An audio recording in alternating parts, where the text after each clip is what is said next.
season budget, which he gets from the main man himself. So he did Morning. it at the very highest level. You can't.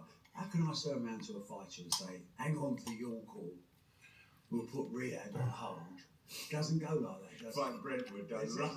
Brentwood Leisure Centre's begging for I fought there.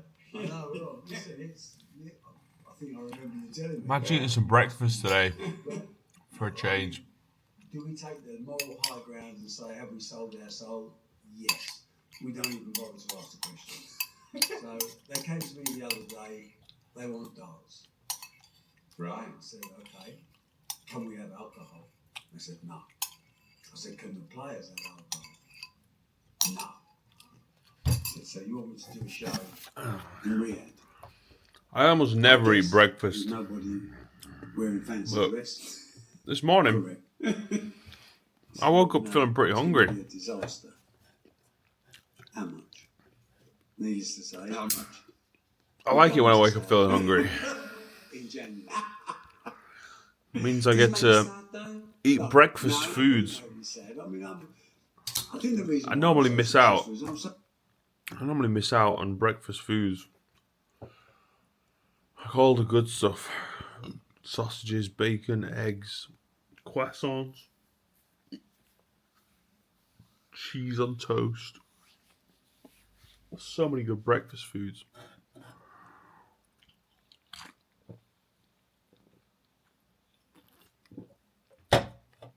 But if you don't eat breakfast, you don't get to eat them.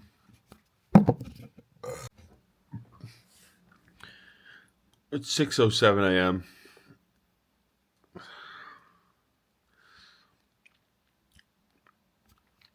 I'm just looking at my videos from the last 4 days.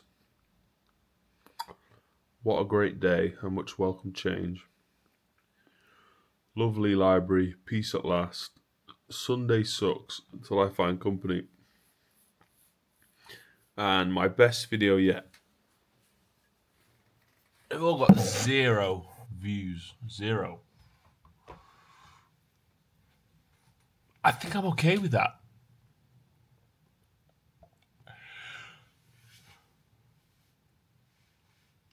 I don't think it matters if anyone watches my videos. And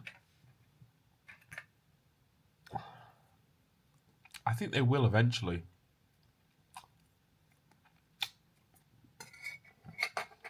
Now, between now and then, I'm going to keep making them.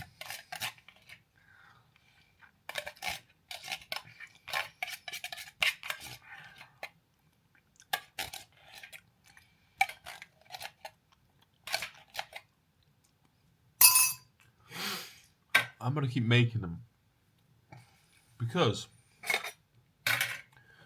I really like doing it.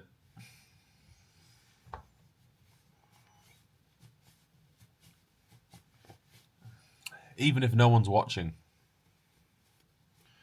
To be honest, especially because no one's watching,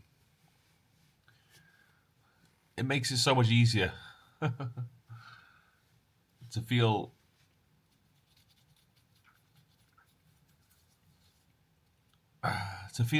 unself-conscious and to really be myself, to really say what I want to say. Damn, this camera has got oil on it. I think it's what I was eating. Clean that up.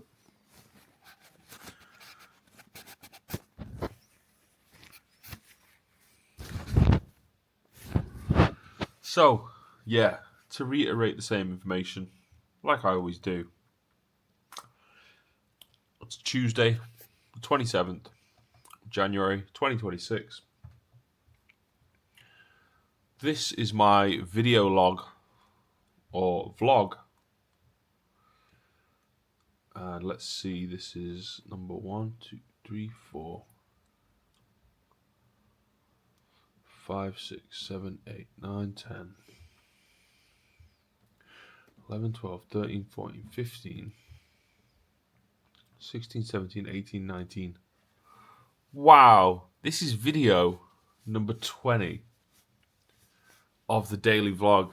That's crazy. 20 days.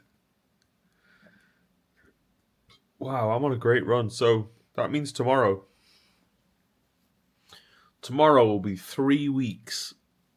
3 weeks of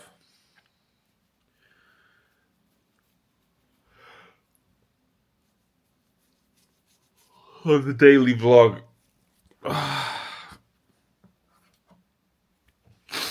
Maybe I should start numbering them. Maybe I should start that today. If I put it in the title, vlog number 20. And then I can just keep adding another number every day. I will be genuinely surprised. Well, not genuinely surprised. What's the word? I'm trying to think how to say this. I guess I'm wondering how long is this going to go on for? I think I'm just going to keep going until people actually start watching.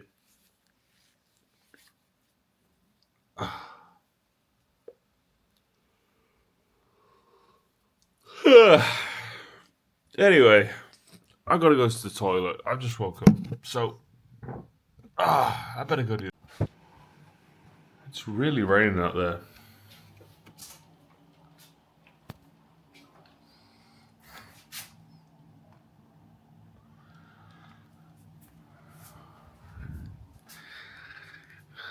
I find it scary sometimes when it's raining. What is that all about? I'm like picturing like witches. Anyway, I'm going to show you something. I just noticed this. See all those speckles on the wall? That's rain. It's coming in through the loft. I left the loft covering open.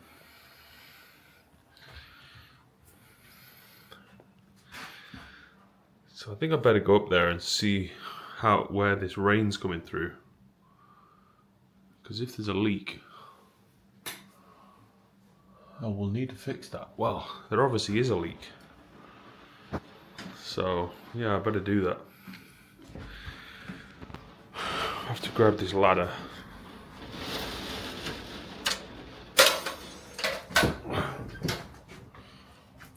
Go up in the loft.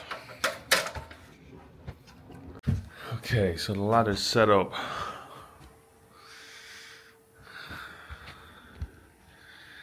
Now I need to go up there. Hopefully I can see what's going on.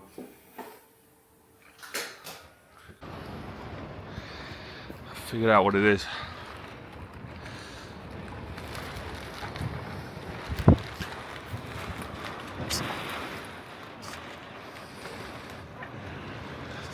There's a roof tile missing.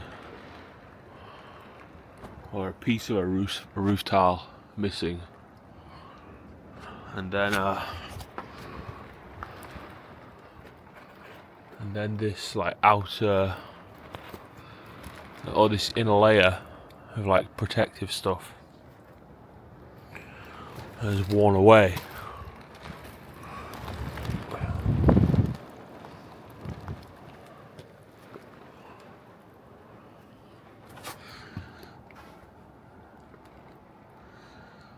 So I better come up here and patch that up. I'm gonna have to wait until it stops raining.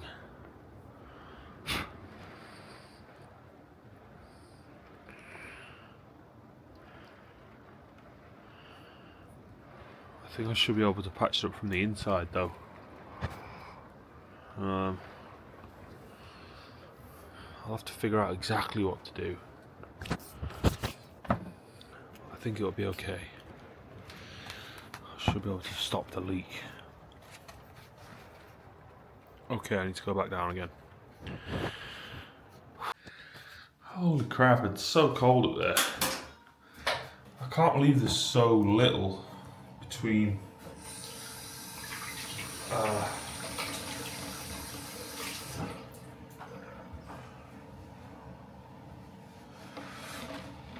can't believe there's so little between the outside and the inside. It's literally just the slate of the roof tile, and then like this sort of plasticky sort of mesh thing. So yeah, there's a little bit of water getting in there.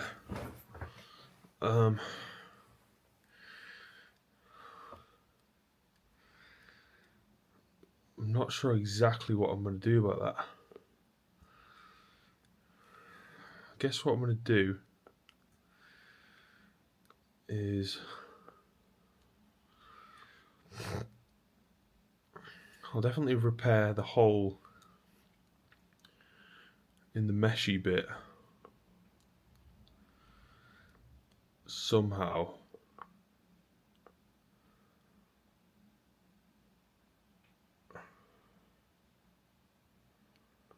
And then I need to repair the tile that's missing.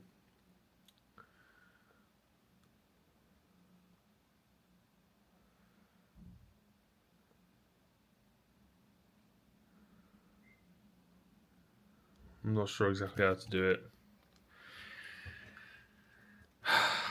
I'll figure it out. I'll ask for some help. So I've just been looking at local roofers online. I've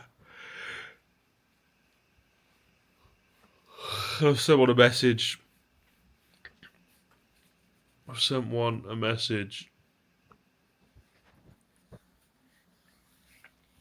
Telling them that I need to get a roof tile replaced. I think it's just the one, but who knows? There might be more up there. The only reason that I can see that this one is missing is because the lining that's underneath it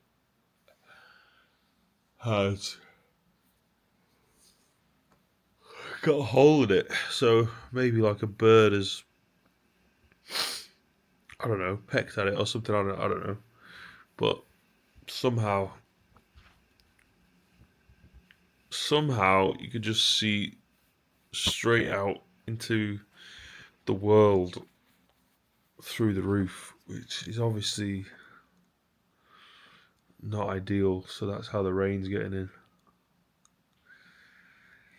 So I do not feel good about any of this. I don't like it.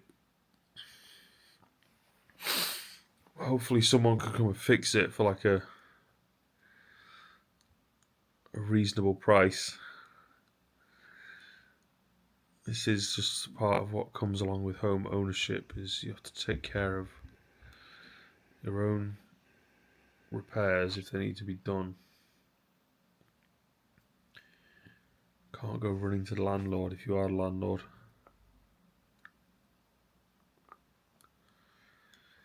So I've got to do that. I'm not happy about the way that's made me feel and the way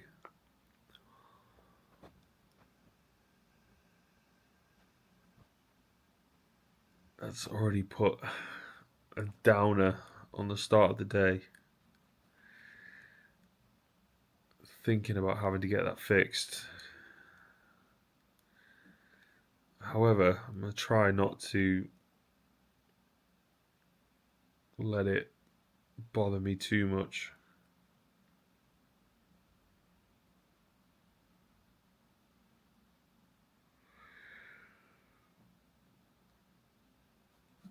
And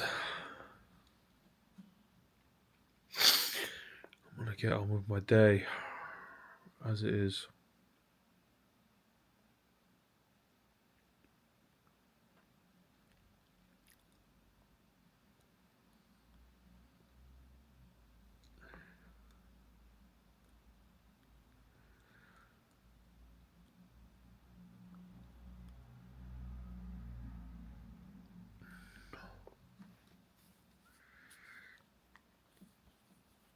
So it's currently 6:51 a.m.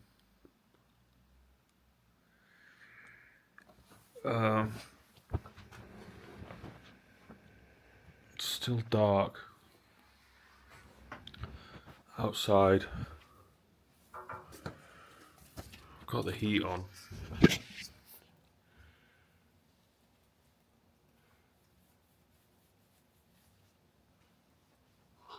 I'm tempted to just go back to sleep.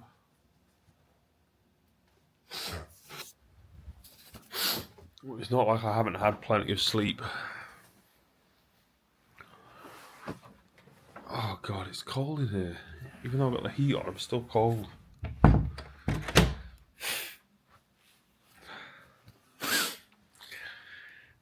You know what? I just want to live somewhere where everything's okay. I want to live in like an apartment building where there's no roof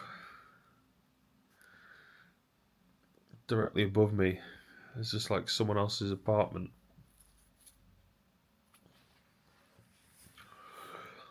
But where it's nice and quiet and the people are respectful and respectable to each other.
I got back into bed. It's not even 7 a.m. What am I really doing up and about?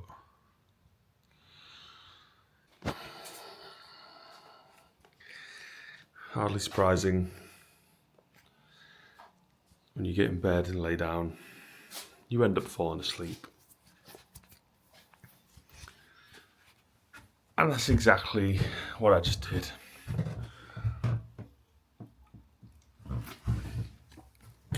But I'm back up now.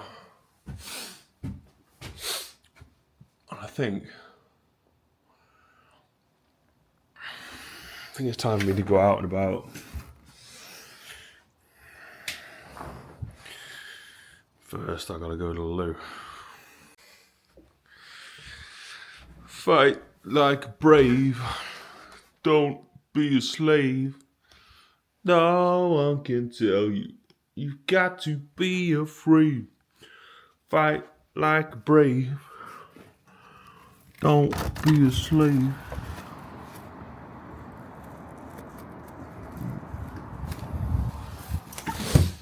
It's not raining anymore, but it looks very wet. But you know what? It's okay.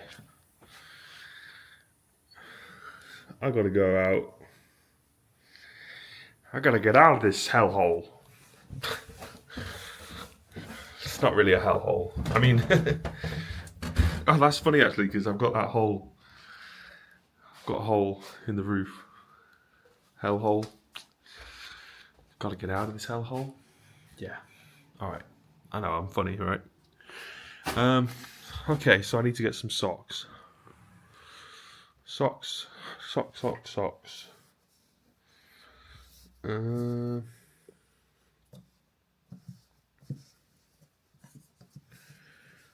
okay. Running out of matching socks. I've got some. So,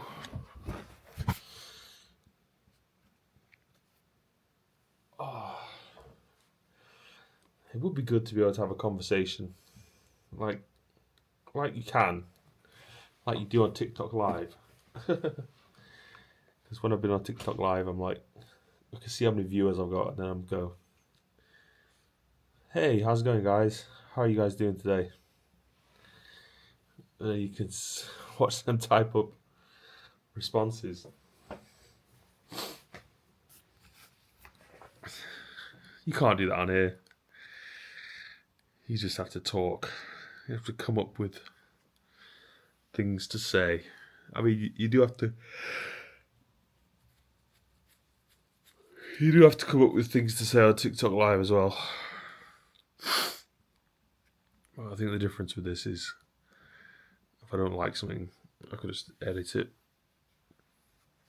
Or if there's just loads of footage of me just sat there, not saying anything, then I could take it out.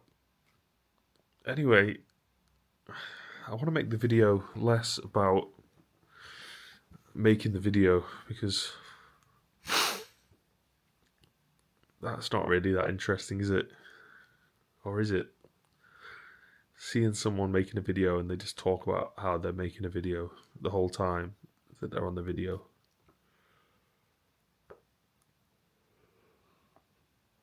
I suppose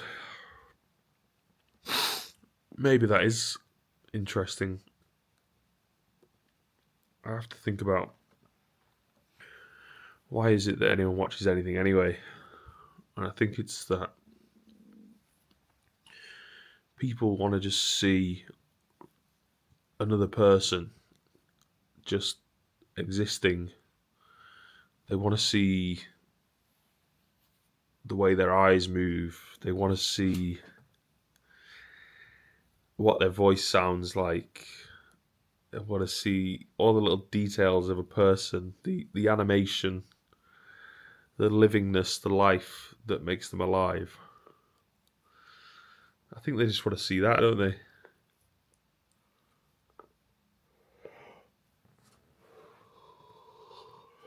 Which I understand. That's what I watch people's videos for. And I think there's just some people that are very compelling with what they say, with how they say it. And, you know, everything they do, it just seems to draw you in.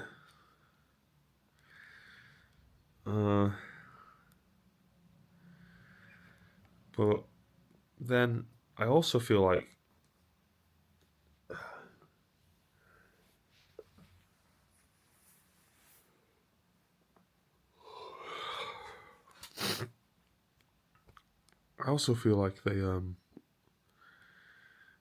they can draw you in, but they can also push you further away with what they say or what they do. But there's lots of there's so many people posting videos on the internet. It doesn't really matter about who watches and for how long. I mean, those who stay and watch. Those who don't. And for how long they stay it's not up to me, it's up to them. So there's really no reason to think about that. I hear the people talking about, like, how do you keep them watching for as long as possible? my question is, why would you possibly want to do that? I'm not entirely sure that I want to keep people watching for as long as possible. I think they should be able to do whatever the hell they want to do in terms of whether they watch or they don't, or whether they, how long they watch for or how long they don't. Because they're all living their lives and they've got things to do, and I think it's completely fair enough if someone tunes into my video and says, "Oh, I'm not interested," and then clicks on something else, then I'm like, yeah, fair play to you. I don't need anyone to be interested in me. I don't need anyone to want anything from me.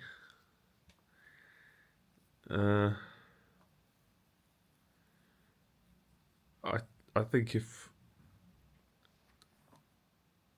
you like it, you like it. If you don't, you don't. That's it. And you like it at one point. You don't like it at another point. Whatever, of course. That's why the comments are there, right? If you're watching a video and you like it, you can write a comment. Hey, thanks for the video. Really appreciate you being there. Something like that. You watch the video. You don't like it. You don't like something they said or something they did. And you can write a comment saying, I really think you've got it all wrong when you said X, Y, and Z. Here's what I think. And you can share your opinion. I mean, it doesn't have to be as strong as love or hate in the way that people think of those. I mean, we live in a world where people assume that over-exaggerated emotions are the only possibility, and that they're all existing as polarities. So if you're not one, you're the other. I know one person in particular who always responds like this. If he says something, I'll go like, yeah, well, I don't love that. So he's like, well, so you hate it then? I'm like, no. It's that for some. Why is it that some people seem to have this idea in their head of if not X, then Y, as if they're opposites. They could be different, and they also exist. They also exist as a concept by themselves.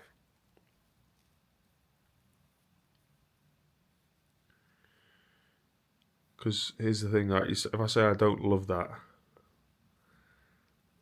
they can say, well, how do you feel about it? And I say, just I don't really feel any sort of dislike for it. It's just, I don't love it, And then it'd be like, well, do you like it? And I go, it's okay. I wouldn't say I like it. It's all right. So you see, it's still on the positive side of the middle ground. And the assumption is, if you don't love, then you hate. That's what's completely incorrect. How many different shades of grey are there? There's 50. No. Okay. Oh, we've gone silly again. All right. Anyway, I'm going to go out now. So next shot, I'll be outside. Okay. Oh man, it's seriously miserable out here. It's cold. It's wet. There's all the local morons out here. That makes it worse. The vibes is so bad. It's all because of the people. their attitudes towards life.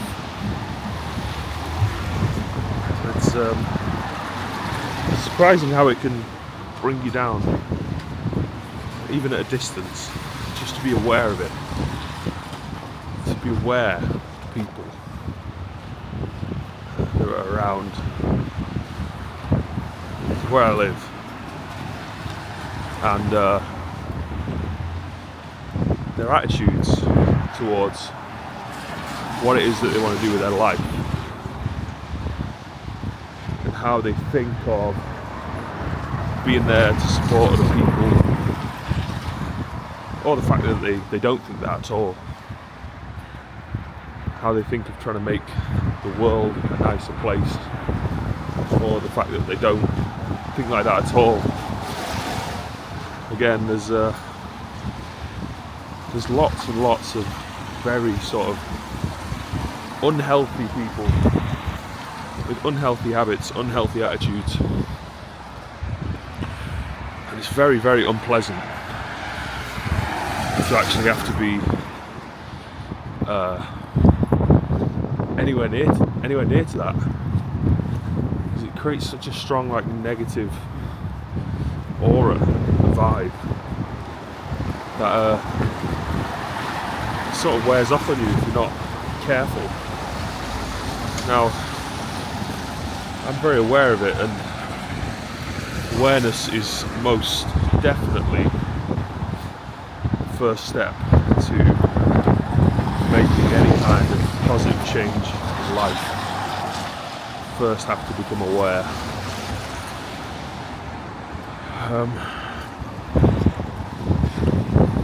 But then you also have to be willing to work for whatever it is that you want in terms of improvement of your life, your lifestyle. And then you've got to be discerning enough to find the right direction for you, and then go in that direction and keep trying to achieve your goals, no matter what, you know, as long as those goals are positive, as long as those goals involve seeing good for you, seeing good for other people, you know, seeing things become better for you, but also better for other people, not at the expense of other people. I think that's the key here. Self-awareness, and then care and consideration for other people's lives, which are just important to them as yours is to you. You know, I think it's worth thinking about that, especially just as an idea. As important as your life is to you, another person's life is to them. So their life to them means the same as your life does to you. Just think about that. Okay, I'm going in the shop, so I've got to cut, but I'll talk more after. So yeah, the area I'm in seems to be lots of really, really dreadful, horrible, terrible people. I won't drop horrible and terrible, but I'll stick with dreadful. Obviously, I don't want to disparage anyone. I think there's obviously hope for anyone to become a better person, but the lights have to come on before they can get there. You know, you have to see the change in their demeanour, their eyes. You have to see the actual want to, or the desire to become a better person. And without that, who are you really? I mean, I really make a sort of concerted effort to try to think as carefully as I can, to act as carefully as I can, and to treat people with basic, what I would call basic respect. and kindness. Now, you could say it's not very kind to call them dreadful, terrible, horrible people. I did think that as I said it. So, maybe I should retract that, but I'm really just trying to emphasise to myself, and for the sake of the camera, what it is, why it is that I'm wanting to move house to get away quite so much. It's that if I woke up and there was like step out of the house and there's a positive vibe and friendly people say hello and they've got smiles on their faces and they're looking well, and you get chatting to them and they're nice people and they have creative projects going on and they have work that they're passionate about and they're living a productive life, doing positive things. They're a positive, productive person. That's another acronym, PPP. Positive, productive person. If they're positive, productive people, and that's who you are surrounded by every day, you'd feel a sense of joy and happiness. You talk about how you live in such a great place and the people are so nice and everything, but it's just not like that at all. There's lots of useless eaters. They're not so harmful. They're not really the harmful types. They probably listen more than the other people. They just tend to go around in circles, just repetitively living a very mundane life, which is not for me, and it's not for them really, I guess, if they thought about it. But people are so habituated with their behaviours that it's even hard for them to break a habit that they don't even want to take part in, like that. But yeah, the people that really need to change are people that need to they need to find the light, man, really. They need to see how good it can be to do good, and they need to turn their lives around and start working towards a better future. They need to be able to see some source of like positivity in the future to actually look forward to actually work towards. Because it seems like right now they look ahead and they see basically nothing, and for that reason they just become negative, and I totally understand that happens. But if you look into the future and you see nothing, you've got to generate the positivity to think that you have the ability to create something that is better than nothing, because it's definitely possible. There's a path of progression, there's a future ahead for everybody. Everyone's got a future ahead of them, and it's about what you make of it. You've got to take steps to try to improve your situation as much as you can, starting with yourself. How do you act? What do you do? How do you think? How do you feel? Start working on those aspects of your life, psychology.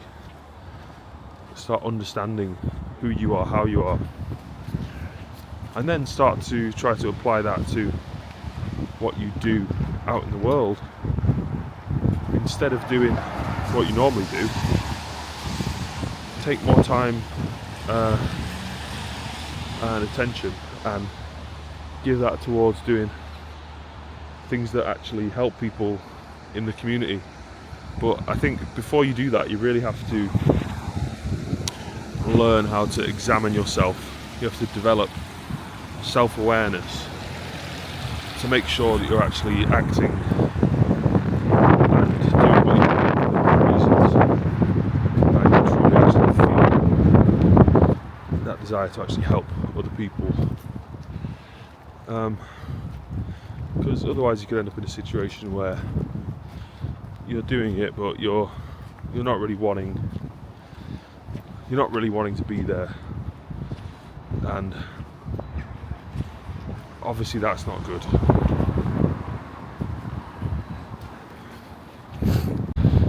And so yeah, I really think whatever it is that people need more than anything is actually money and experiences.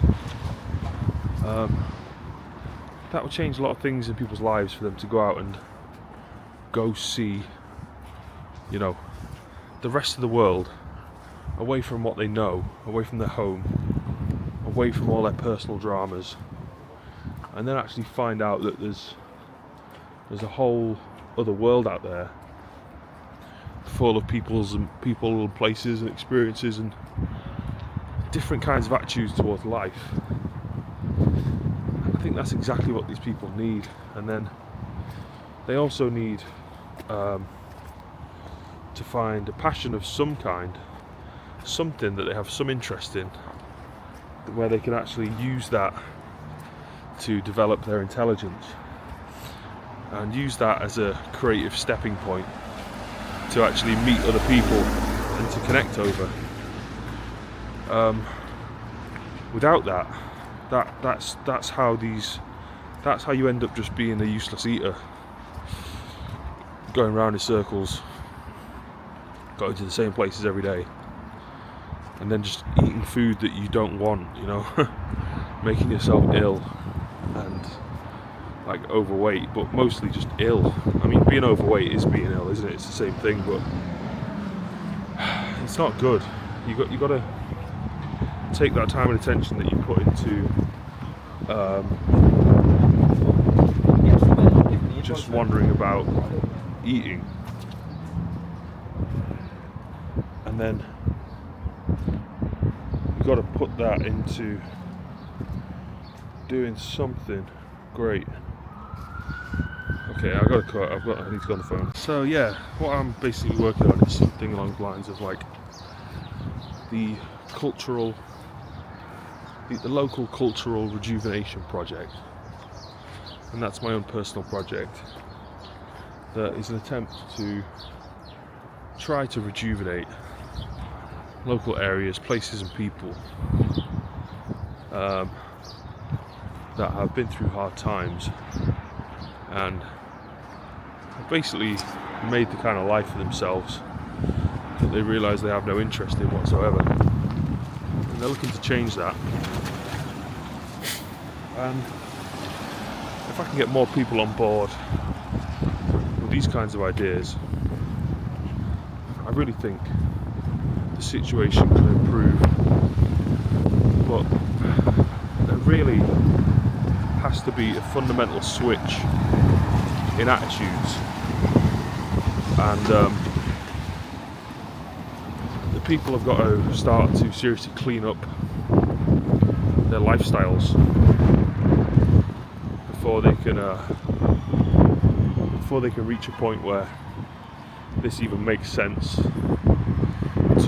to attempt to restart their life and try again.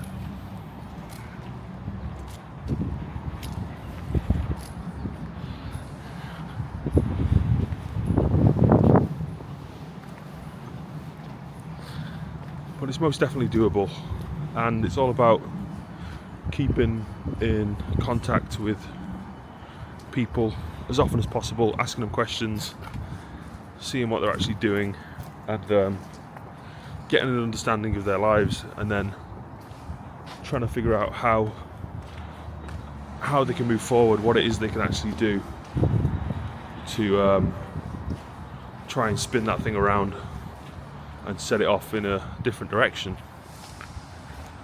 So it's going to take obviously persistent and a concerted effort to actually try to achieve that, and that's going to have to be over some great period of time. Not sure exactly how long.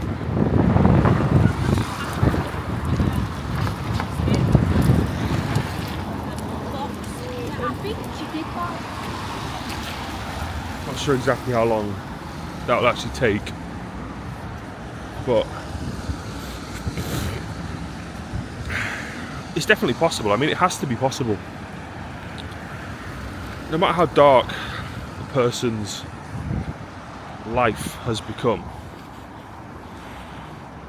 it only takes light to change that. And I think that's the perfect metaphor for what it means for somebody's life situations to change or improve. It can happen as quickly as being in a dark room and switching on the light. I mean, that is the moment. I mean, it just takes one moment, doesn't it? And I guess the point of that is, as soon as that light comes on, now you can see everything that is around you. You may not be able to sort of do everything you'd like to do with what you can now see. You may not now just immediately be able to fix it, but at least you can see what it is, and that's being one step closer to fixing it than it is to not even know what's going on. And that's what it's like in the darkness of your life. You don't know what is going on because you can't see what's happening. So you need to find the light before you could do that. So that's the idea for the project. There are a lot of stupid people around still who won't get on board with that. Low IQ idiots, but they can work on that, they can change that.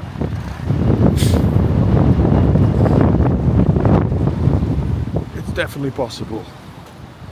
And I think you've got to keep them in check to some degree by, reminding them that they're not in control, they don't know everything. Especially when you get the kind of reactions that you feel it's necessary to protect yourself from.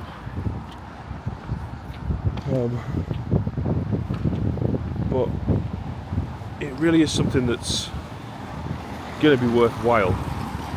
If I have to consider staying around here, then this is now going to become my only option, is to dedicate and devote myself completely to trying to make the change that I'd like to see in this place, because it's really not up to scratch at the moment. It really isn't. It's disappointing, and I really think there needs to be a bit of shaming done to actually remind people how much better they can actually do, because they know they're not doing their best. And if they just tried a little bit harder, they definitely could be doing a much better job than they are. So it's a process, it's a big project. I'm taking on a lot of work here. But to be fair, I've always liked a challenge. And there's no change without challenge. There's no positive change without positive challenge. So I completely accept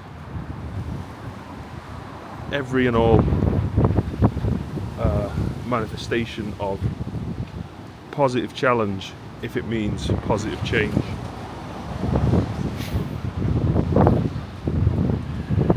So I'm not sure exactly how much convincing I'm going to have to do on my part to make people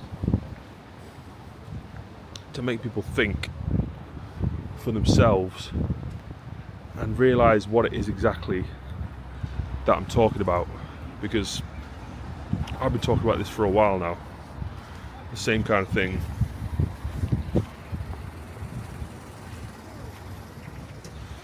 And it's going to take people actually realising that they want to see something like that happen, and they want some kind of change to occur, for them to actually come up with the idea for themselves. I'm not interested in like telling anybody what to do or anything like that. I've got no interest in telling anyone what to do, but I definitely have an interest in like sharing my ideas with other people and seeing their reactions, because that's the only way things really change in people's minds. Is no one's gonna think differently by feeling like they're being sort of like forced to think differently, are they? Whenever someone tries to force an idea on you, that makes it something that you don't want to do, you know. If anything, and I totally understand that. I'm exactly the same way. Anyway, yeah, I've reached the library, so I'm gonna go in there for a bit. I'm not sure if I can film in there, so.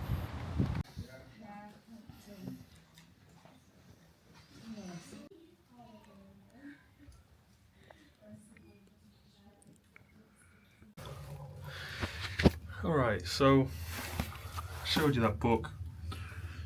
That was what I was reading for the last sort of, I guess, 3 or 4 hours. So I got to about page 60, drank 2 energy drinks, a cup of coffee, which I'm now pissing down the toilet.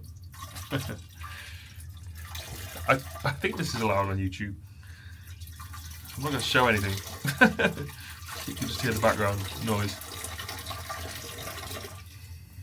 Maybe I should just redo this shot. I don't know. No, you know what? Screw it. I'll keep it. It's just running water, okay? There's a tap in the background. Don't worry about it. Anyway, so I'm going to have a little bit of a walkabout now, and then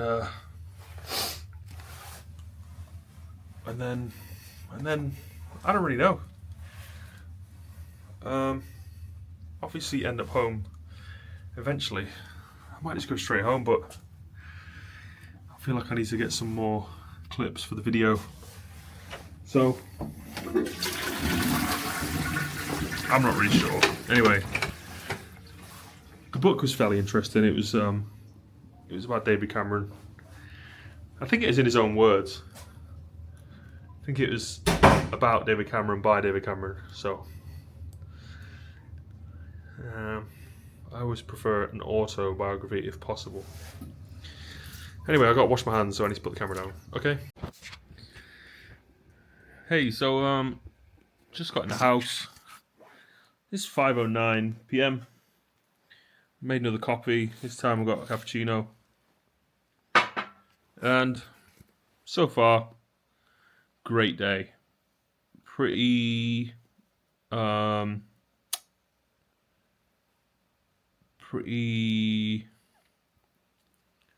eventful in many different ways. Very good. Quite interesting.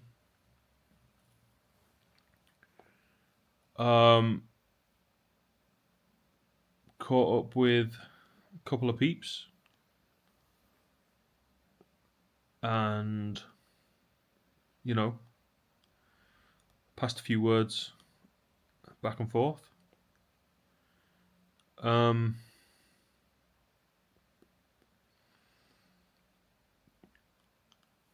got to think about what I can do for future videos. I did come up with an idea, which is like, it's a blind taste test of the different kinds of food. So let's say, for instance, baked beans.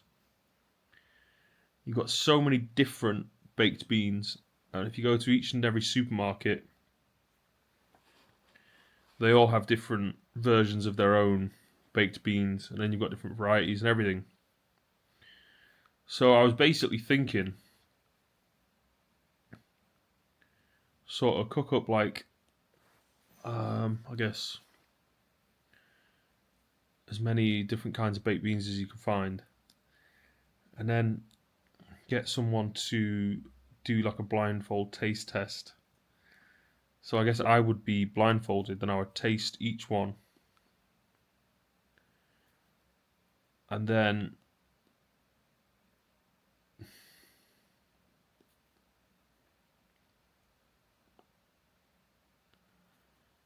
and then you get to find out which one you actually think tastes the best without any sort of influence from like what it looks like or what you recognize about it. You just purely going on taste with no other sensory stimulus. Anyway, so it's a semi interesting idea. I might try it out at some point. I've got to come up with some other ideas, but I also think I don't have to come up with any other ideas because my vlog is just about me talking and you listening. Basically, I mean that's kind of what it's for. Um, it's not because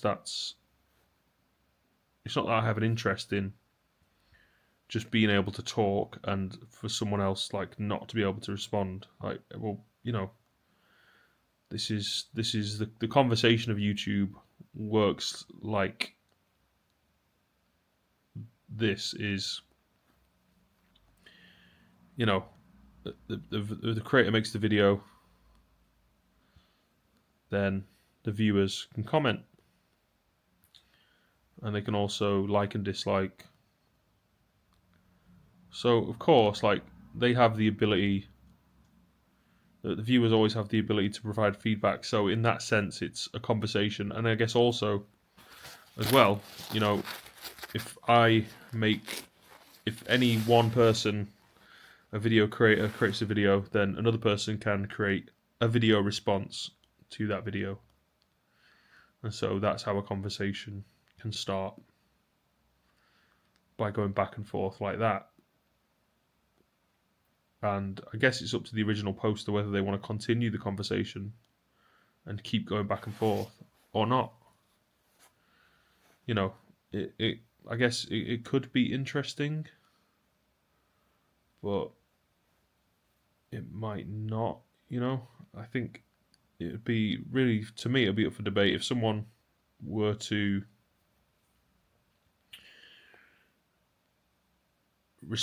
make a video response to any of my videos. I'm really not sure whether I would respond to that or not. I don't think I would if I didn't know them personally, if I hadn't met them in person, if I hadn't spent time with them. But I guess it depends on sort of how positive or how negative it is. Is it entirely positive or is it entirely negative? Or is it like a balanced video in terms of looking at both those sides, positive and negative? Now, there's some people out there on YouTube who are sort of like renowned for only making these incredibly negative sort of quote unquote takedown videos of other people. I have not really got much interest in doing that at all. And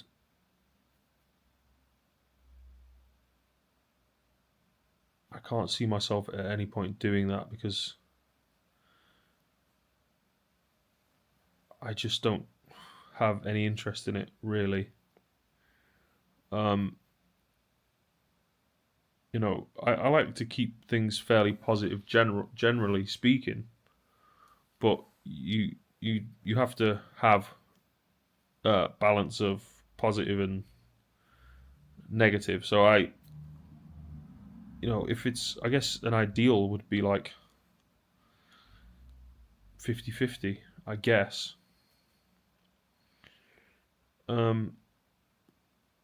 Like you could try to be like purely positive, or you could try to be purely negative.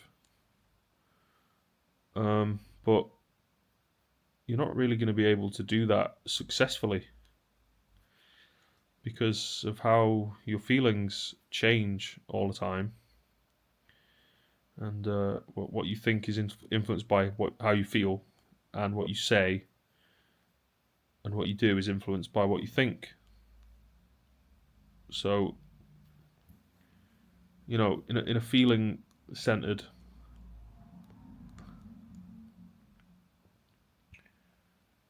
approach to life, you are dependent upon this ever-changing, fluctuating force that is inside of you, which is what we would refer to as how we feel, quote unquote. So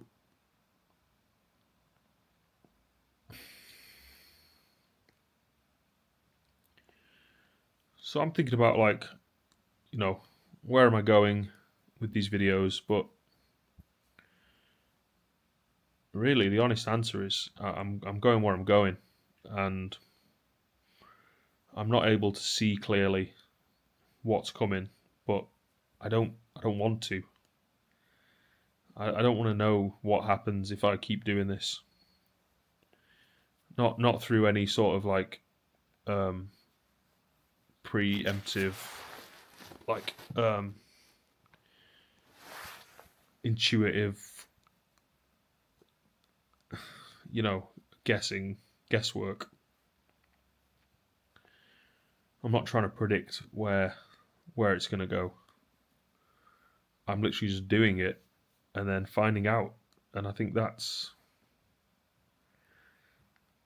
exactly really the way it should be, is that it's just like a pure exploration.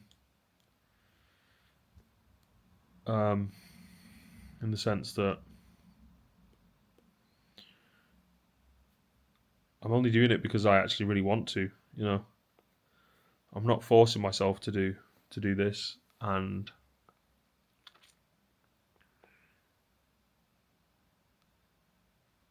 I'm not creating reasons why I should do it if I don't want to.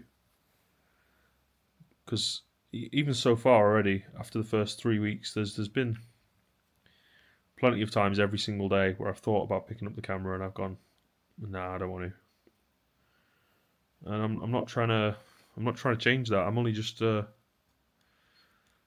only picking this thing up when I want to pick it up. I'm only putting it down when I want to put it down.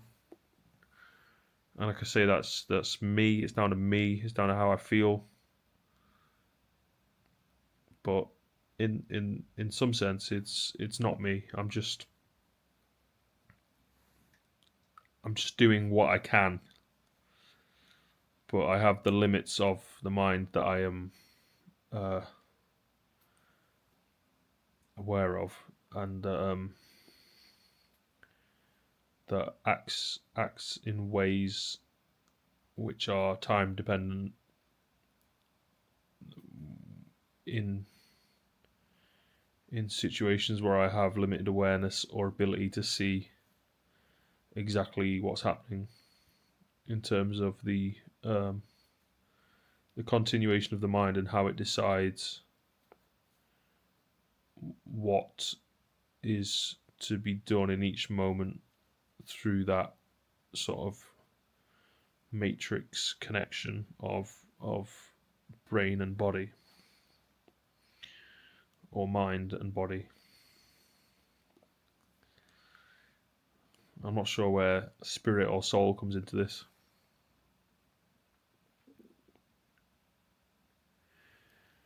Anyway, I'm going to keep it a bit shorter today.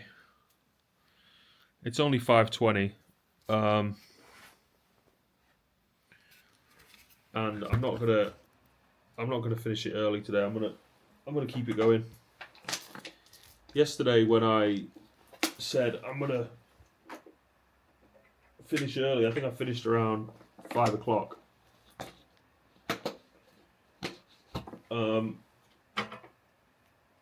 I think because I gave myself a bit of a break for the evening. Well, actually, what I said was I think if I want to shoot anything else tonight, I'll just keep those clips for tomorrow, which is today. I didn't take any clips at all last night. I ended up going to bed at like 7 p.m. I did the exact same thing as what I did today, which is I thought I'll just lie down for a bit and just watch a video, and then before you know it, you're asleep. I mean, before I knew it, I was asleep, right?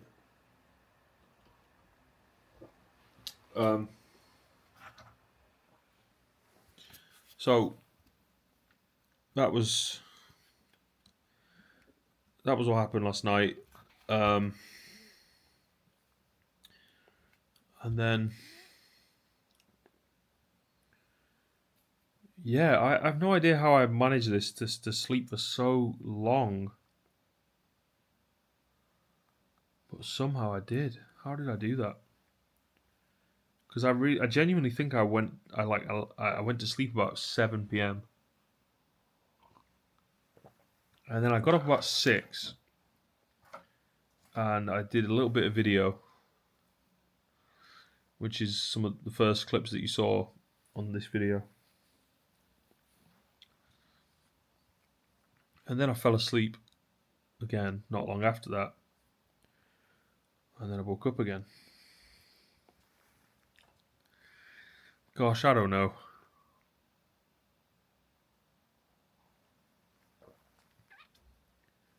I really have to sort out this roof thing, but I need to get some money so that I can get a tarpaulin to actually just cover that up temporarily.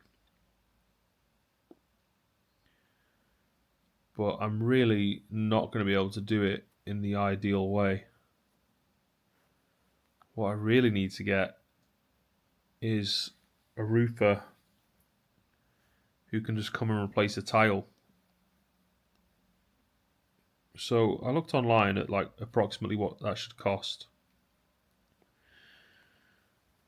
I think it said like between £90 and £150 to pay for someone to go up there and do it. But when I actually got somebody to come round and look at it, he gave me a quote and he said, "Oh, it's going to be about £2,000."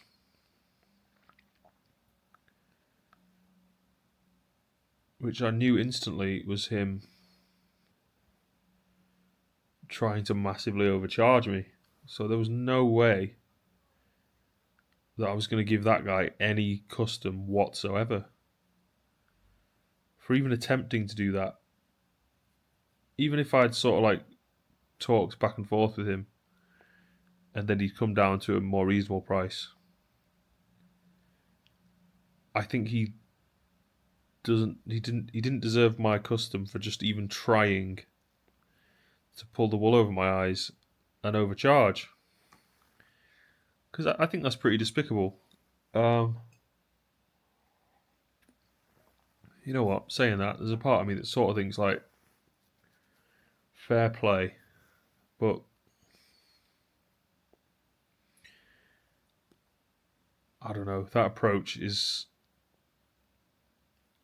I mean, maybe that approach makes him more money, but I guess it's at what cost? You know, it'll be at the cost of like you feeling guilty and maybe ashamed of yourself. Is that? I don't think that's worth it. You know what I mean? Anyway, I'm gonna cut and then fuck knows what I'm gonna do. I'll figure it out. Every day is the same. Every single day. Every day is the same. Every single day is the same. It's just the same. Every day. Every day is the same. Every day. Every day's the same. Same. Same. Every single day. I was just thinking about how every day is the exact same. But with little differences. And I think those little differences make... I don't know what I'm talking about. I sound so cringy. Oh my god. I'm so cringe.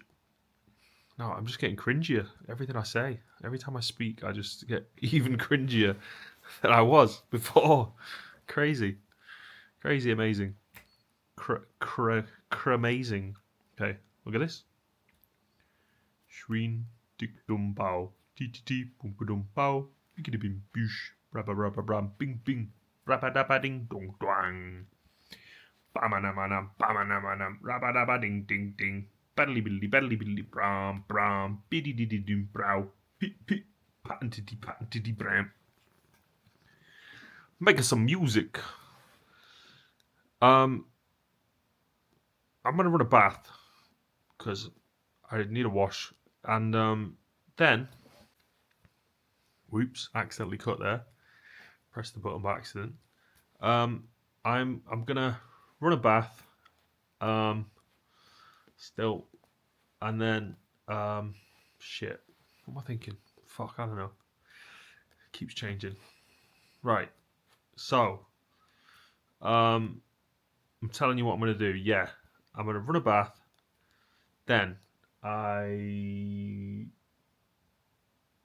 going to cook some food at the same time.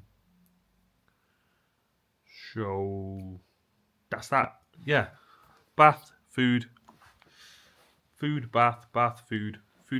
bath.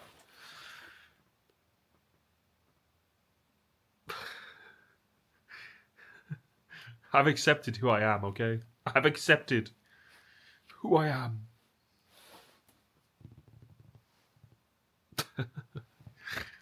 Okay. Food, bath, food. Okay. Now then. Okay. What I'm going to make is... It's going to be called... James's Mental Lentil. That's right, people. On today, on the James Atkinson Cooking Show, it's James's Mental Lentil. Wait, okay, actually, maybe I change the name. James's Mental Lentil Soup. James's Mental Lentil Soup. Because everybody knows that... Oh, Jesus. Everybody knows that the most mental thing ever is lentil soup. Oh my god! It's the craziest food. Okay, right. Okay, so yes. James Atkinson's lentil soup. Mental lentil. That's what we're doing today. I've already said that. I don't know why I'm saying it again. I don't know. Hey, look, I'm having fun with it, okay? So just shh, alright? Anyway, so here's how you do it. First, you take a bag of lentils, you open them up, and then you pour it in a pan. And then you do quite a lot actually. You probably do about that, about a third of a bag of lentils, or maybe a bit more. Yeah. Okay, so we've got half a bag of lentils. And then some fucking salt. Oh shit. I'll show you what I'm doing, okay. So it's a half bag of lentils. Salty, salt. Quite a lot of salt. Oh shit, wait, oh no, I should have done that. Oh, you know what, it's alright. This might go be super salty, but we'll find out, right? And then we go straight to the Knorr vegetable. Stock cubicos. Let's put the cubes in. Stocky cube. I don't know why I'm talking like that. I just I really don't care about people's like petty insults anymore. I'm too happy to care anymore. You know, it's so much more fun like being odd and unusual and strange and interesting. Like earlier today, right? I was walking along, and what happened now? I was walking along, and I think I was just singing a song while I was walking. I was going like bum bum bum bum boom boom boom boom.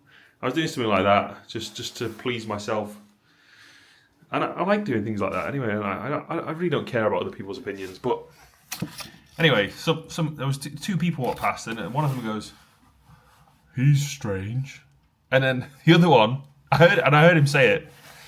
So whatever, say what you want, but then the woman that he was walking with, she said, "Yeah, he knows he's strange. He doesn't need you to tell him." And I was like, "Yeah, that's exactly true." He's like, "I know that I'm strange, but the thing is, because everybody's strange, that means no one's strange. Do you understand that? Like, it's like if you realise that it's like, think of everybody you know, and then think of like, oh, remember that time when when they were acting like a weird or whatever? Like, you could think about that with every single person you know, every single person you've ever seen, every single person you've ever met. You go, oh, remember that time when they were acting all weird, right? So, acting all weird is not weird.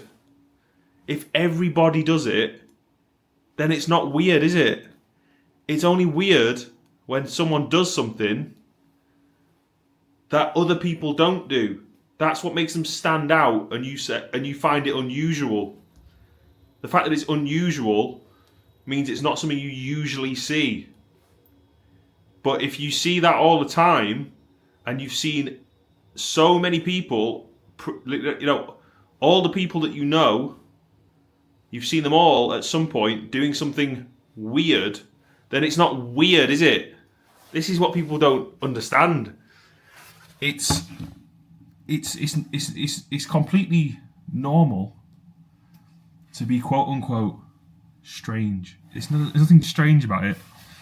And in fact, if you actually want to be happy, then you have to risk being seen as strange. Ooh, big scary word. Like, to think that I would be scared of that is just so you severely underestimate how much I care about your opinion. If that's the kind of person you are who makes opinions like that, or makes statements like that, or says things like that, you severely overestimate how much I would actually care about what you have to say. It's like the other day, when people comment, you know, they usually say like weirdo or something, right? Weirdo. I'm like, yeah. What? Great. What do you think is going to happen now that you said that? Like you think I'm going to like, oh my god, I need to stop doing what I'm doing, you know? It's like, yeah, you can think I'm a weirdo, and I can see you're incredibly unhappy just by taking one look at you. And that's usually what it is like, if someone is unhappy, see someone else who's happy, they think they want to make you both unhappy in order to like even it out. Whereas instead, when they become happy, then you can both be happy.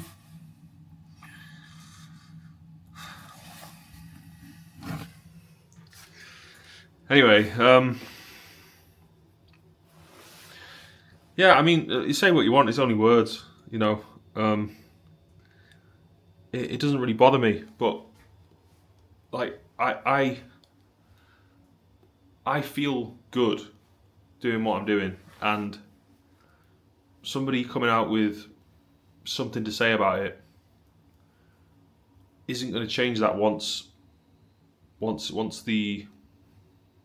already done. You know what I mean? I really don't understand like the felt necessity for someone to think like they have to comment for some reason. I don't know what that reason is that they think they have to comment. Apart from just like it's like an egotistical thing they're saying it for their own benefit to make themselves feel better than another person. Which is of course like a stupidly questionable motive that can be very quickly exposed. Anyway, so here we go. Back to what I was doing. James's mental lentil soup, right? James's mental lentil soup. Here we go. So, got lentils, 2 stock cubes, and then you put some sugar in there. Oh, sorry, not sugar, I mean salt. Put some salt in there. Okay. Then add some water. Right. And basically, I'm both lazy and disgusting, so I actually used that pan to make some rice yesterday. And I'm not going to bother washing it because it's got bits of rice in it, but it doesn't fucking matter, does it? It's like I ate that rice yesterday, reusing the pan. It's not such a big deal. I do clean everything here and there. I need to clean like everything more often, but I find myself just thinking like, oh, what is the point in cleaning? I mean, I understand there's loads of invisible bacteria that are going to build up or something, but if they're invisible, there's just no imperative for me to even bother doing anything about it. Why would I? Because if I could see something, like a reason to clean, then I would be like, oh, okay, well, yeah, I certainly have to clean that. Like, but if I'm just cleaning something that's invisible, why would I do it? Please enlighten me if you're watching this. Please tell me how to get out of this conundrum, because I'm sure there's a way out. I'm sure there's like a world where I want to clean more. I did actually work as a cleaner at one point. So it was literally like my everyday job was to go and clean this shop. And I kept it up for a while, and it was okay. Like it was kind of a good job in many ways, but I think eventually this kind of feeling just started building up, and then one day I was like, I've had enough of this shit. And then I just sacked it all off in like one moment where I was like, you know what, fuck this. I don't care at all anymore. I'm off. Right, is this cooking? Oh, it is cooking. Right, brilliant. So, yeah, I'm going to do those lentils, and then that'll go... Shit, I don't even know. I think that'll probably go in a bowl with something. I'm not sure exactly what. I'm not sure exactly what I feel like. You know, the issue with these like tinned food products is that any meat that you actually get in there is incredibly dry, and it's really not that nice. There's some of the canned food that's like pretty good, but do you know, like I kind of feel like a dog or something. It's not ideal. I don't sort of like to eat this stuff, but I sort of have to at some point. But I don't know, actually. Yeah, sometimes I'll make it and I'll really enjoy it and I'll like eating it. And there's other times I'm just like, this is a bit crap, isn't it? Because obviously it's not as good as like fresh food, you know?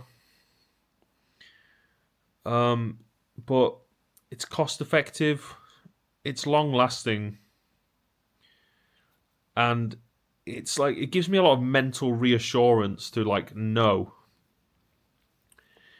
just how much food is just sat there, just just in case. And it also means like I don't have to leave the house at all. Like if I could stay in this house for probably the next year and not go anywhere at all. Oh my god, that would be a proper experiment to do that. Holy shit! I guess that's like a Mr. Beast style video. Is like, do not leave your house for 1 year. Oh my god! Imagine when you first go outside after 1 year of being in the house. Holy shit! And then also imagine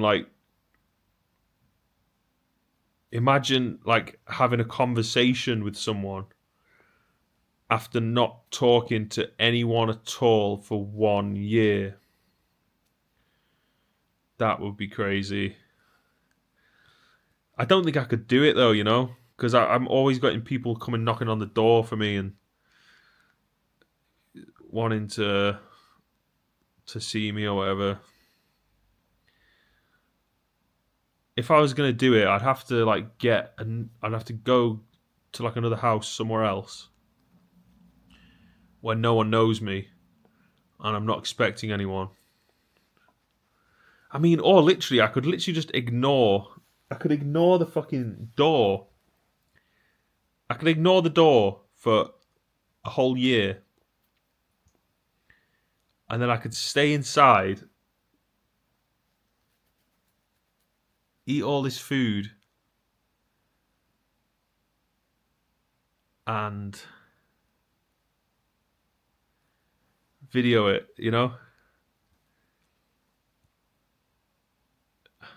I wonder if I'd be tempted to like fake it. If I decided I was going to vlog, this is all just ideas, but if I was going to like vlog an entire year inside,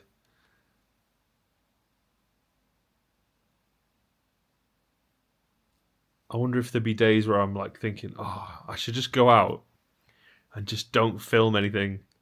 Just don't video it. So don't let them know, and then just keep like lying and pretend that I've been inside the whole time. I don't know. Oh man. Such a funny idea, such a crazy idea. I mean, I'm not going to do that unless I see like good reasons to do it.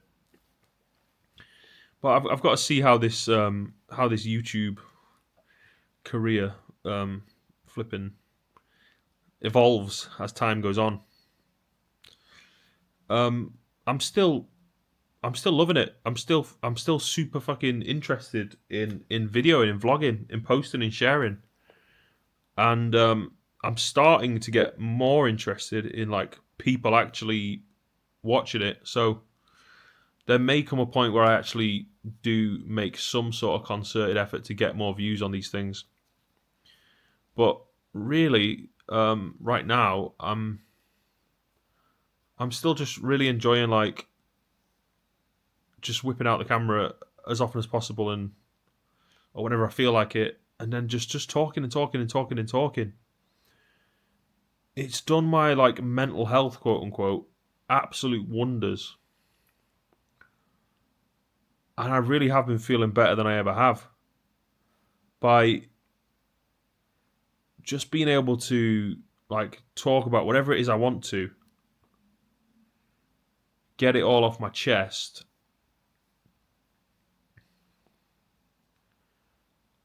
and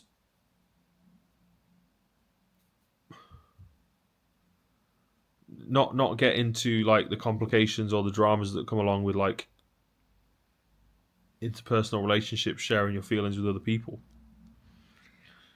Because these kind of things that I talk about with the camera is like things that I would talk about with friends or people that I know and stuff, but they've always got a response or whatever. And so it's actually becoming more and more interesting for me to see like how far does this go of just like me talking to myself, but on the camera. And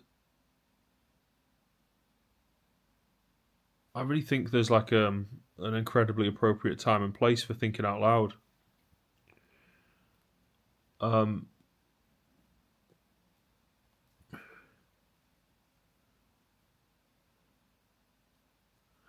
And this is exactly it, really. I think this is the format. I think this whole YouTube thing is so awesome. And I didn't see it that way at the point when it started to rise in popularity and people were doing this all the time. I mean, this is going back like, I would say like over 15 years ago. I would imagine the people who were doing it then, who were thinking what I'm thinking now, I imagine that the people who were doing it then could have been thinking what I'm thinking now and feeling the way I'm feeling and realizing how much there is to get out of this. And I find it like somewhat shocking that I somehow missed like the wave of enthusiasm that was obviously there. But I guess maybe it just wasn't meant for me at the time. I wasn't really that kind of person. I was much more interested in doing different kinds of things. I wasn't really, confidently willing to refer to myself as a so-called like public persona. I didn't have so much confidence in front of crowds or cameras or anything like that. And then I think it was through years of playing music in front of people and that evolving into like busking, so just playing music for random people, and then adding the extra dimension to that, which is, the stage patter and the vocals, and then talking to all these people that you're performing in front of on the street and getting into all these conversations, and then making more meaningful relationships with different people, and just finding more confidence and finding my feet more and feeling more at ease with like my own self. It was all of this stuff that's combined to bring me to a point where I'm like wanting to do this, which is just talk to a camera. And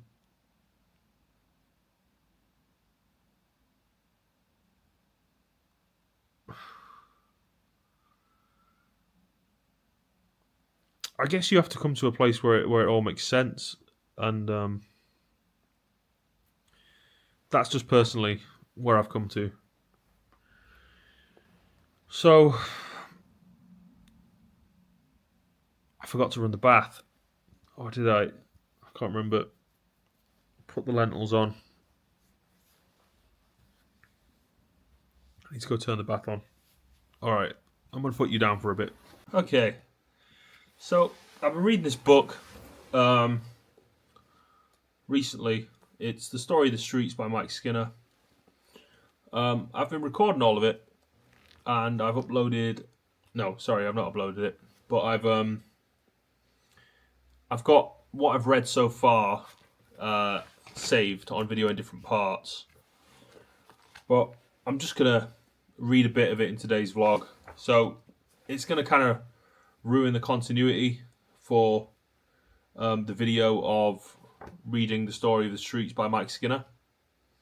But it's whatever. I'm not so... I don't care that much, right? So it's going to start off just in a place where you might not understand what's going on, but hopefully you could pick it up anyway. So it's about Mike Skinner, who is a musical artist, and he started a group called, well, not a group, but he started his musical project called The Streets. So that's like his pseudonym that he uses for his musical work. I think he's gone by Mike Skinner as well, but I think this was more like in the beginning, when he started releasing music, he was going for the idea of like keeping an a degree of anonymity by not using his real name. So anyway, yeah, I'll just start reading. So this is what I do sometimes. I just read a bit on camera. I enjoy it, and it just adds a little bit of difference to the daily video. And if you're not interested, just skip, or go watch something else. I don't mind. I'm always saying this, but you don't need to be here, and you don't need to be watching this, and I don't care at all. No one's watching it anyway. Unless you're like in like the future, like far distant in the future when this has some views on it. Because I'll tell you right now, it's gonna have probably not a lot, right? But who knows what's gonna happen? It could change very quickly. Anyway, I'm going off on another tangent. I'm just gonna read some of the book. Okay, so it's The Story of the Streets by Mike Skinner. It's not just me. No one seems to know that much about Alan. He was probably in his late 30s when I first met him. He's got the kind of Scottish accent that sounds Scottish to Londoners but Londony to Scots. And he now lives over the border and commutes down south only when he needs to. He seems to live the life of a creative priest. Maybe I'm intrigued by people who don't share their private story. It seems committed, which is all I really care about in people I work with. Nick Worthington is like that. He could be enduring the worst kind of divorce unfolding on his BlackBerry, and he'd still be at the video meeting without mention of it. Hang on, let me reread that. He could be enduring the worst kind of divorce unfolding on his BlackBerry, and he'd still be at the video meeting without mention of it. Okay. He's the kind who went to Shoom back in the day without doing drugs, but said the music was amazing. These people also have a well-adjusted ability to drink pints when you meet them of an evening without a demonic history of coke abuse forcing them to leave early for fear of ending the evening talking shit in Kensal Rise with someone they never liked. I didn't manage to strike up such an easy rapport with everyone I had to work with. The people I used to really hate were the stylists. Early on in my career, when there was still a lot of money around in the music industry, a stylist used to materialise pretty much every time I had to do a video or photo shoot for Mixmag. They'd hold up clothes to me saying, "How about this?" And they'd always be some boy band jeans with the fake wear and tear down the thighs and a t-shirt with a proto-Superdry Japanese slogan on it. That was all the rage in Dazed magazine. I gave up responding in the end. I'd just tell them what I was going to wear, and they would just help keep the fluff off what I'd bought in Selfridges the day before. We at the streets called free clothes scoops. On days off, we sometimes found ourselves in one of the many plush West End product placement basements where any self-respecting chart dweller should find themselves invited to pick out free clothes in the hope they might wear them on the cover of magazines. These are places where you are offered Diet Coke by pretty girls in small open-plan offices adorned with Polaroid pictures of celebrities wearing whatever denim or footwear they happen to be marketing. My policy has always been only to take what I will wear on the cover of magazines. That would have endeared me to the fashion gifting world if it weren't for my band, who always chose to take the poor PR girls for every garment they carried, as well as a few in girlfriend sizes. I suspect my name is mud in the world of fashion product placement, just like every Manc or Scouse bands should be. It was funny how the kinds of suggestions the photo shoot stylists made evolved. It was funny how the kind of suggestions the photo shoot stylists made evolved. Around the time of the first album, they were all about the boy band look, and I would be like, "No thanks, I'll wear this Fred Perry, please." and these Valentino jeans and those Nike Air Max. That was how it went along for the first 2 years, but by the time A Grand Don't Come For Free came around, another ritual was starting to establish itself. Every time I was doing anything, the stylists would turn up bringing bags of what they thought of as chav clothes. When people see or hear when people see or hear something they don't personally like, it's very easy for them to overestimate the extent to which they understand it. If you're not really into classical music, there's a good chance that it all sounds the same to you, and the same is probably true for dubstep. But if you think it's easy to imitate something just because it all sounds the same to you, you're probably going to end up making an idiot of yourself. That's why the people who do music for adverts tend to mess up when they try and do a drum and bass tune or mumbaton or whatever the new thing happens to be at that particular moment. It probably sounds okay to them, but the kids who actually like it are thinking, this is nowhere near, frankly, I'm not convinced, or words to that effect. It's the same with fashion. If you're someone with a big pile of IDs and Harper Bazaars in your Shoreditch flat who looks at me and decides I look like a chav, the chances are you'll have quite a reductive idea of what a chav looks like. So these stylists should be thinking, I don't really understand all this chavvy shit, so I'll just bring a load of randomly chavvy looking clothes. But the thing about me is, I actually only like very specific brands. I only ever wore a Burberry shirt once in my career. In the video for Let's Push Things Forward. I only ever wore a Burberry shirt once in my career in the video for Let's Push Things Forward. And even that wasn't a proper one with the check that everyone recognises. My attitude to brands has always been quite contradictory. On the one hand, I really understand the power of them. On the other, I also realise what a massive con the whole thing is. There was a really good series on BBC Three once called Secrets of the Super Brands. They did a tech one first, exploring how Apple and the other phone companies make their money, and what and where the margins are. Then there was a fashion one, which was really funny. They went to a place in Italy that made all the designer sunglasses. It was just one big factory. And they had these production lines where they'd say, okay, we're making Chanel now. And the stamping machine would go jigga jigga jigga and all the sunglasses would be Chanel. Then they'd do diesel. There'd be some tiny change or other to the template. The machine would go jigga jigga jigga and out would come all the diesel sunglasses. The last of the 3 shows was about how Burberry had become so successful. They went along to the Burberry catwalk show to interview what's her name with the big sunglasses from Vogue, Anna Wintour. But the guy doing the piece to camera went along dressed entirely in Burberry. He looked completely wrong, like a comedy chav. Exactly the opposite of what Burberry wants to be. I like to think he did that as a subtle piece of satire, but I'm not sure. I felt the same way about the stylists who used to bring me huge mounds of Burberry caps and scarves. The chav thing never really bothered me. I've been lucky to meet enough people from very different backgrounds who've been into my music not to have any kind of complex about it. The funny thing about it as a term is that no one thinks they're a chav. They're always focusing on someone they think is chavier than them. That guy who was a criminal and then won the lottery might have been struggling, but I'm sure even he had people in his mind who were further along the chav spectrum than he was. I think snobbery is a pretty basic human response. Everyone has something they're a snob about. And when I say that word, I mean it both ways, going up as well as down. People who despise city types or rich people in general are just as bad. When you go to a normal school like I did, you're a snob about kids that go private.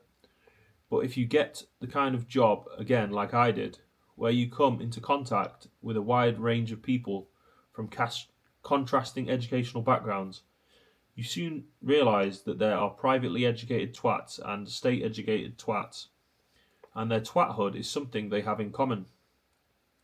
Exactly the same thing applies with people who are totally safe. Obviously, this is quite an easy thing to say in an ebony and ivory kind of way, but it's true as well.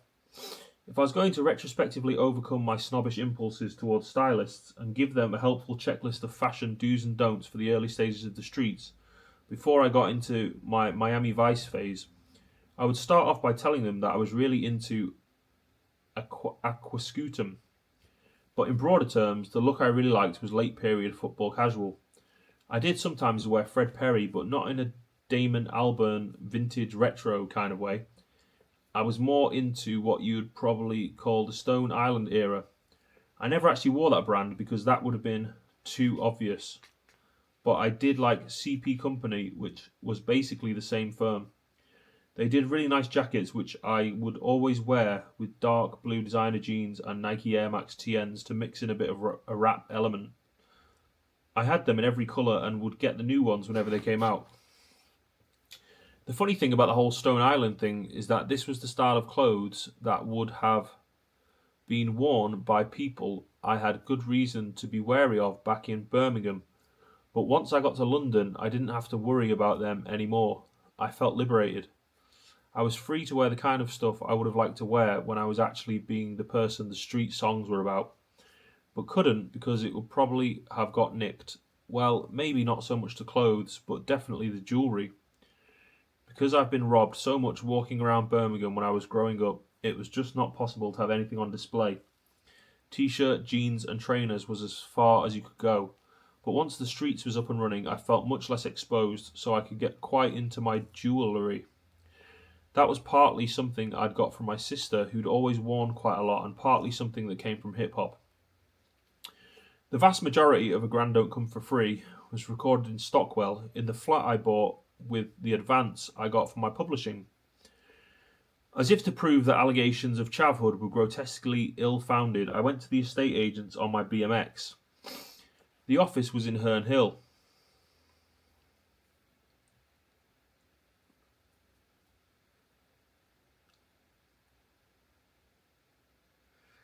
Which is in South London, just down the road from Brixton. I parked my bike outside and walked right in, and I remember thinking that the guy didn't seem that impressed. I couldn't really blame him. I probably had my hood up as well, and I'd have definitely been wearing my Nike Air Max TNs, or 120 bubbles as Kano calls them. I told him I wanted a flat, and he asked me what I could afford. When I replied, maybe 400? He took some pleasure in breaking the news to me that this probably wouldn't be a big enough monthly payment to rent anywhere. Explaining to him that I meant 400,000 and I was planning to pay in cash was a bit of a Wayne's World moment. Oh yes, it will be mine. He took me to a series of places which basically all looked the same. Then he took me to this development which it turned out he was putting together himself. I'm not sure if he saw me coming, but I do remember that I wrote cunt on the very last cheque I signed to him, although I'm not entirely sure why. It was a former pub that got converted into flats. There was quite a weird layout which I got to have a big say in on account of buying it off plan and being one of the first people to sign up. I was able to decide all these things that wouldn't normally be down to someone buying their first home, like where the stairs were and what the flooring would be. All the choices I had made were based on what would happen if you had a party. You came in through the front doors onto a kind of mezzanine balcony, so the living room was below you and you could address the assembled guests. Generally, you'd be returning from the off-licence with a load of cans and you would therefore be assured of a warm welcome. As you walked forward into the flat, the first thing you saw were all my trainers, which were laid out on racks. They weren't floodlit or anything, I'm not Imelda Marcos, but there were a lot of them, and it was nice to be in a position to facilitate a suitably upfront mode of storage. On the other side of the living room was a kitchen, and behind that an upstairs bathroom, and the spare bedroom, which was sometimes used for that purpose, but more often became a studio. There was a tiny outside space, which essentially ended up being a graveyard for IKEA chairs. I think I had one party in that garden. It wasn't even a place to smoke, because we smoked in the flat. I had this amazing giant brown corner unit sofa in the main room. I've only just got rid of that, which I must admit I'm a bit gutted about, but one of our Polish builders, who's just had a kid, has taken it, and I'm sure he'll give it a good home. There was also a huge flat screen telly which was a present from Warner's after either Fit But You Know It or Dry Your Eyes. The rest of the downstairs was my bedroom and another bathroom. The whole place was quite shonky, but also quite unique. The more cynical among you may think it sounds like a high-concept branch of Foot Locker, but I prefer to think of it as more reminiscent of Prada in New York. Either way, there was this odd thing that was part of the safety requirements which meant you had a fire escape through one of the other flats. Actually, it made a lot of sense because if there'd been a fire, I'd have been fucked. I was basically in the basement and the main door was upstairs. The other flat was unoccupied for quite a long time. It seemed not everyone was as instantly enamoured of this development as I had been.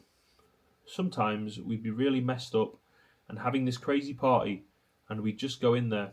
It felt weird because it was empty, and you were a bit paranoid in case anyone found you in there. But that probably added to the fun. In the end, two really nice people moved in, so I stopped using their flat as a warehouse space. Looking back on it, there was quite a strong Wayne's World element to my life as a whole at that time. If you wanted to describe that flat as a young man's wish fulfillment fantasy in 3D, that probably wouldn't be too far off the mark. The great thing about hip hop is you're allowed to enjoy the fruits of your success. You don't have to pretend to or even actually feel guilty about it like indie bands do. That was one of the things I always really admired about Oasis. Their refusal to go along with that kind of hypocrisy by implying they were having anything other than the time of their lives. Your ideals as a person are shaped by whatever scene you are in, or on the periphery of. At the time of the first album, in terms of the people who were buying the records and going to the live shows, The Streets was probably more of an indie thing than a rap thing. But in my mind, at least, it was very important that it should be presented as part of a broader hip-hop tradition. Once the second album came along and I started doing stuff with Kano and the Beats and various grime remixes, it got easier to make that explicit. But right from the very beginning, I knew that conspicuous consumption wasn't just something that came naturally to me. It was something my musical heritage, not to mention all the people I was hanging out with, actively demanded. Okay, there we go. I'm up to page 135 in this book, The Story of the Streets by Mike Skinner. There's a bit of reading for you. I'm not sure if I'm going to get any more clips tonight. This might be the end of the video. I do have to sit here, watch it, edit it and all that, as always. So, if you've watched this, thanks for watching. And I'll be back in tomorrow, God willing. So, have a good one. See you later, peeps.